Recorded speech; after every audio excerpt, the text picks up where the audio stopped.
Democrats over health care is intensifying. Today, one Blue Dog Democrat said he had been lied to, while the committee chairman threatened to cut out the Blue Dogs from the debate altogether. Chief political correspondent Carl Cameron has more from Capitol Hill.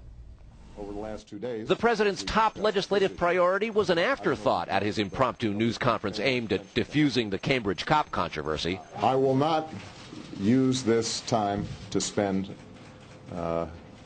more words on health care, although I can't guarantee that that will be true next week. But earlier, he summoned Democratic Majority Leader Harry Reid and Senate Finance Committee Chairman Max Baucus to a closed-door Oval Office meeting to have them explain why they can't meet Mr. Obama's deadline for a Senate health care bill before the upcoming month-long August congressional recess.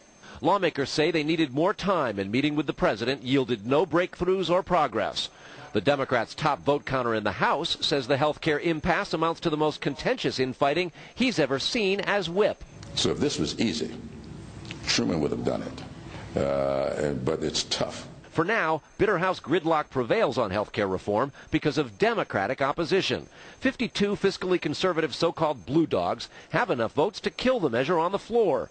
They're trying to negotiate with their Democratic leadership, but warn that without changes, they can and will kill the bill. The fiscally conservative Democratic Blue Dog coalition is more united than I've ever seen them, to giving the American people the kind of health care reform that makes sense, that ensures that those that don't have insurance today will be able to afford it in the future, and to ensure that we get this spending under control. There are 3 health care bills pending in the House. The Blue Dogs say all of them are too far left. But if their suggestions are adopted, the final bill can be improved and approved. We think if it's going to be able to pass, it's only going to be because we've made it better. The number 2 House Democratic leader has now acknowledged that more talks will be needed, and the House will not make the president's August deadline either. Certainly the Speaker and I both had the hope that we would be able to pass the health care bill by the time we left here on the 31st of July.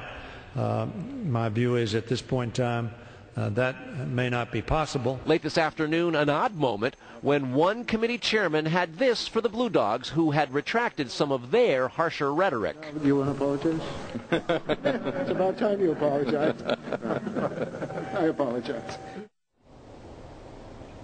Don't buy the handshake hype. There are still major differences between the Blue Dogs and their Democratic leaders. The Democratic Party is splintered overall. They would like to get a bill passed before the August recess, but acknowledge it's highly unlikely, and now the House and Senate are both expected to move forward in earnest in September, past the president's deadline, Brad. And the pressure builds during the recess. Oh, yeah, they say that they could actually work, but they don't have to be here to do it, which means maybe by email and conference call. Not likely. Okay, Carl.